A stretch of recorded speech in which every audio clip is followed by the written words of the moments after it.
Before I go to Helb, there's a gentleman there who actually went to university and decided to go back to Tvet. So I believe now you have the mic. Just please stand. Just there's a gentleman who was that. Yes, please stand. I want to hear your story. And before he comes in, okay, I'll tell Angat. I think, and this is what gets into my nerves. You talk of pathways.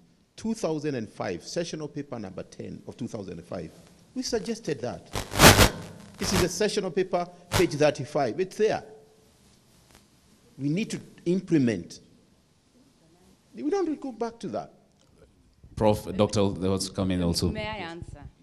Currently, we are implementing those pathways, and we must start from class 1, sensitizing young people about Tvet so that when they complete Form 4 or whatever level in basic education, they should be able to naturally go into Tvet. The current education reforms that are being started by KICD and the Ministry of Education is going to give 3 clear pathways, one on general education, the other one on Tvet, and the other one on talent, nurturing, and development. So we will implement this year.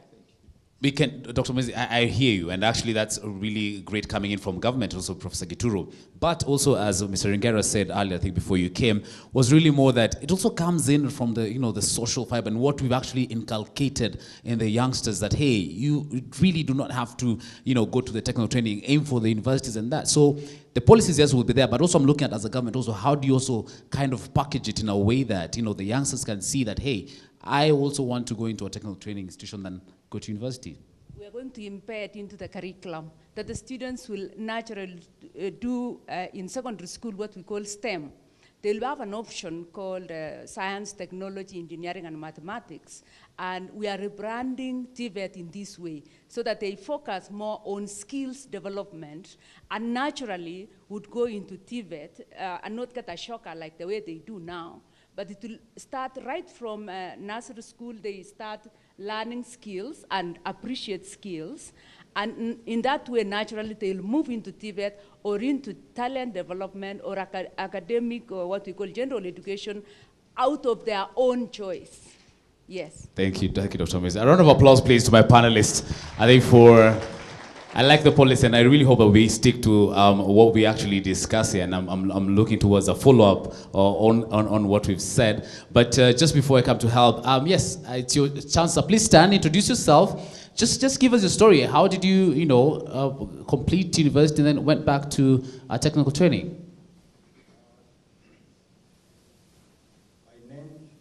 It's okay, we can hear you. Go ahead, sir. By name, I'm John Omondi Owoko, currently a lecturer at Ramogi Institute of Advanced Technology, Kisumu. I graduated from Kenyatta University with a Bachelor of Science in Telecommunications. And it was by chance that I fell back to a technical training institution when I got a job there as a lecturer.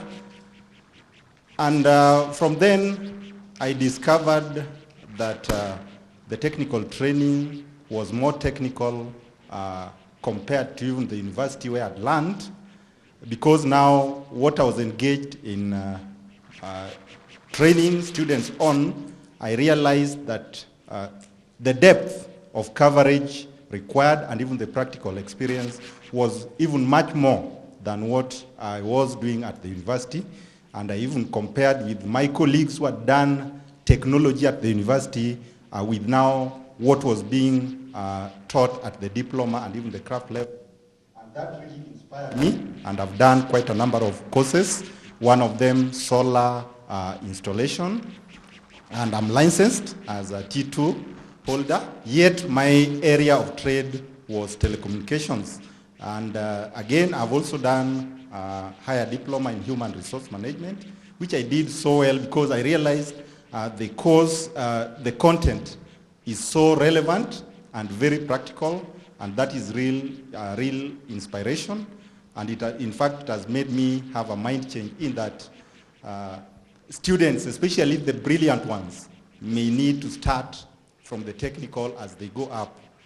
I look young, but I have a Form 3 son who is very bright, but I've convinced him that I think once you pass, I want him to pass to get the university grade but to start, and particularly in the institution where I am currently teaching, so that I see him growing up. Thank you very much. A round of applause, please, to John. Can I also take that as a commitment that you'll also kind of, look towards inspiring the rest of the youth folk who might not really see Tvet as the way to go? Obviously, that is doing, and my students know that. I really give them the assurance, and even the young men and women from my area, the ones I have touch with, I'm encouraging them towards the same. Thank you. A round of applause, please, for that. Thank you. I want to go back to Helb. Ringera, you're going to respond to Mr. Kariuki. I think there's an issue about the fans coming in. They're not really, the funds are not enough exactly that are reaching out to Tvet. But since, Chairman, you have the microphone, I think yours is just going to be on how do we encourage, especially in funding, how do we encourage people like John also in funding?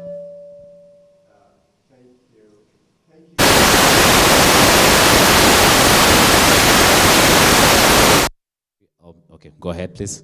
Thank you, Laban. Before I talk about funding, I would like to give a personal experience in view of the fact that, first of all, the principals who are here, if any one of you has had a member of the community come to visit your institution, please put up your hand. Anybody? Let's see. There's one. Very few. So even as we sit here and we are talking about promoting Tvet education, the community, as was mentioned by Professor Wainaina, we are not yet captured into supporting the Tvet institutions that we have in this country. And I will give you my personal experience. Every year, I do take 5 primary schools, kids at standard 8, and I ask them where they would like to tour. And a number of them want to come to Nairobi. But occasionally, we take them to factories, Coca-Cola, tea factory, coffee factory, so that they can see what goes on as a way of making them interested in practical things. And they have appreciated because a number of them are able to go into technical education. The second point is for the Form 4, again as part of corporate social responsibilities, you take them to institutions which have got technical laboratories where they can see things happening. And I can tell you, out of that practice, for the last 10 years, I've had very good graduates from technical institutions who are now proudly employing people to do what they have been trained wherever they went visiting. Again, we have had cases of guys going to Tvet institutions, but in their career, they then join university courses. And it's such a gracious thing. I wish most of us could take up that model and be able to support our kids, because it will make a difference. It is easier to train a guy to get a university degree when he has gone through the Tvet. And it is a fact that has been proved elsewhere. I want to conclude by saying, ladies and gentlemen, we have national policies, we have everything that it takes to structure our Tvet education, but we must be hands-on promoters of this particular aspect. Thank you very much. Amazing. Thank you very much. Just pass me your mic. I want to pass on this to...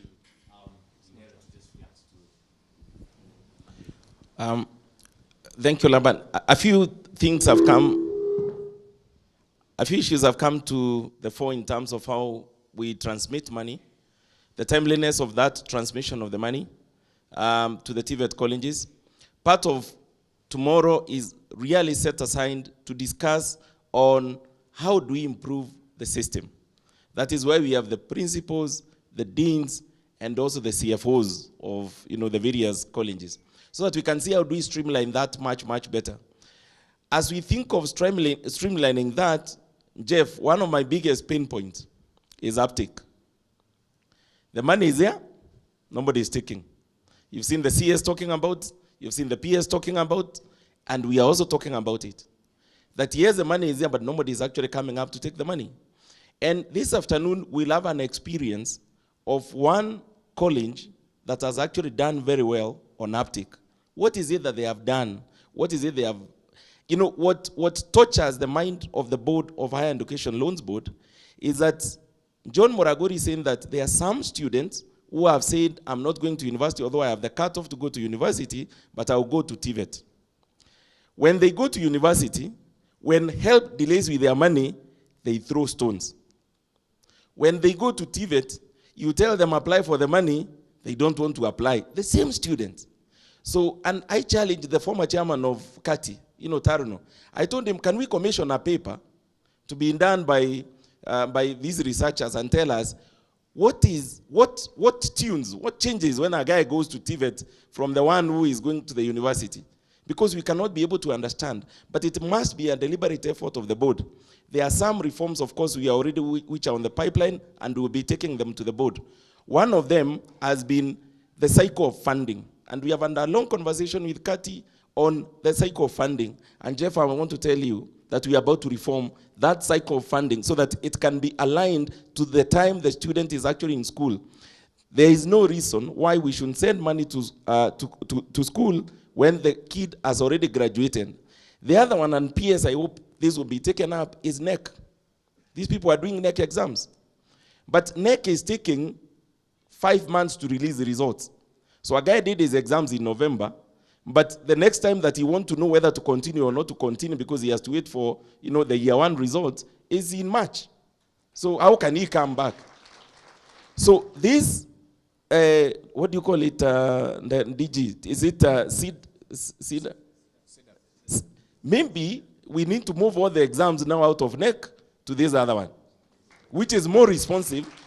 So there are several things, and like Professor Kituro says, we write the policies and we put them there in the shelves. One of the key things the board has actually done is to make sure that when we write a strategy, then it is realized. And today we will be hearing about how we have been able to realize. So one of my challenges, PS, is let's get these documents, session of paper number 10, session of paper number 14. We continue to quote it, but continue to do nothing in terms of making it start moving. Thank you. Thank you very much. Check what to. Thank you very much, Mr. Ingera. At this point in time, you want to react to that really quickly. I'll just give you 10 seconds because I want to go to the crowd now. Okay, I think what Charles has said is quite good, but there's something that Molaguri talked about. The reason why the university students go on the streets, because they have not used this money, is because some of this money go directly to their pockets. Our students, they just get this money and they think they are just assisting the parents to meet the parents' obligations. And eventually they will pay for these loans later. So that is why you find they're not so much interested in getting this money. But as Muragod had earlier suggested, if it would be possible, you give them 45,000 or more, but part of it, let it be the part of the upkeep. And I think the uptake will go up. I'm sure there are different Helb officials who are here and listening to that. All right, I want to get just a quick reactions. Ladies and gentlemen, we're running short of time. I notice, yes, Tvet has been often used. If you're joining us at home and you're wondering, what are we really discussing and talking about Tvet? This is about technical vocational education and training. Of course, looking at how we can enhance capacity building, especially of these institutions, and also we can encourage youngsters also coming to this, as of course we're getting from Vision 2030. This is where the country is headed, and we need manpower for this. Allow me now to just invite two questions. I think maybe just quick comments from the crowd. There's one from Florence Wakaba. I think she was just right on my left. Yes, Florence Wakaba, could you just please stand and just give your comment or question to the panel. My name is Florence Wakaba. I work at Kabete Polytechnic. I deal with the students. Is it working? Yeah, I deal with the students, and so I can say something about the feelings of the students. Like the chairman of Kati is saying, many of our students have been encouraging them a lot to apply for the Helb loans, but many of them, and we must admit that we are dealing with a very unique generation, they just say that's the responsibility of the parents. And they don't apply. And the problem now becomes quite huge when we are registering them for NEC. And they are really pleading with us to assist them, and what we usually ask them, because when they are negotiating for extension of their meal cards and all that, we ask them, have you applied for the loan from Helb? Because that money is definitely coming. And so, like our chairman is telling us that our students still have this mentality that the Helb loans that are being given for the Tvet institutions are quite different from what the universities are being given, because when they click on the university on the website of Helb. For the universities, they are being asked for their account numbers, which bank and which branch, but for this one, there is no such a thing. And so many of our students feel that's a problem. And indeed, what I would like to say is about our students who are mainly, we have a lot of orphans who are applying for that, and the Helb is really giving them good money. But then some of these students have problems with their upkeep, and they come to us telling us, requesting, can you allow us some of that money to assist us to buy the soap and the little things that they need. So I think that's quite a big challenge, and I'd like to that addressed. Thank you. Thank you, Madam Florence. There's one also, Mike.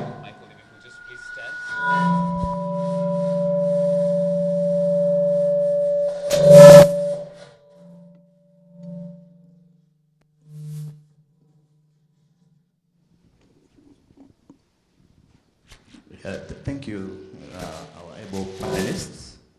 I'm Mr. Hamisi. I'm the Dean of Students, Bumbe.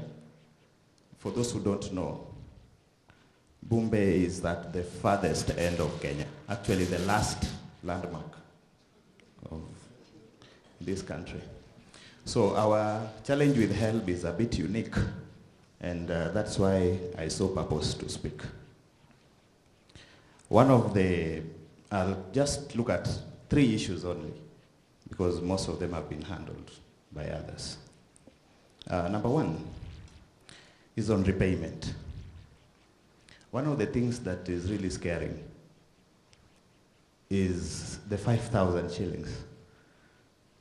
That part 3 of the Helb Act. The 5,000 shillings that comes, in fact, the Act calls it a fine. I wish they could get another name. And they are supposed to pay this in case they don't start furnishing their loans within a year, or they don't give their details after finishing. So I was recommending that you should consider, 1, these students who are already through with the Helb and they benefited from Helb. Helb could consider taking some of our students to be ambassadors, the ones who've used loans in Tvet institutions, and actually go around with them to tell their other friends that this thing is real and can really help them. In that sense, so speaking, it will also help. Helb can give them some stipend, which can also be plowed back into paying their loan so that they don't get this fine.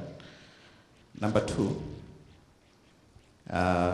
is the issue that is playing here, and I'm just giving it more significance because of one factor. I wanted that at least in this conference, we live with an export of 1. Are we living here with the good news to our students that from today or tomorrow, Helb is going to give them something direct to their accounts? Or it will still be, as my senior there says, direct to the institution? Thank you, Michael. Last but not least is to help you with uptake. And here I'm speaking on my own behalf, on my institution, because of the challenge. 1, the process is internet facilitated. Now, it will interest you to know that 3/4 of the day, the internet I have on my side of the world is MTN. So it is roaming. So that limits considerably students from applying for this loan. So I would wish for partners like Safaricom, Airtel, to roll and especially so consider. Thank you, Michael. Thank you. I hear you. I think we're well thought out, and let's just give a round of applause, please, because we really had to make sure we give an opportunity to the audience. Ladies and gentlemen, at this point in time, you can imagine how fast 60 minutes can actually go. We are well into over an hour of our panel discussion. Allow me just now to get quick reactions from the panelists, just 30 seconds each. As we finalize, of course, I'll have Madam PS just speak as lastly to Capital. So let me start from Mr. Ringero. Thank you, Laban. I like the way Amisi has cut the chase before we conclude on the discussions. There are many things that we need to discuss in terms of formulation of how to make it more efficient. We are determined. Part of this conference, calling for this conference, is to listen to exactly what is happening on the ground and see what kind of policy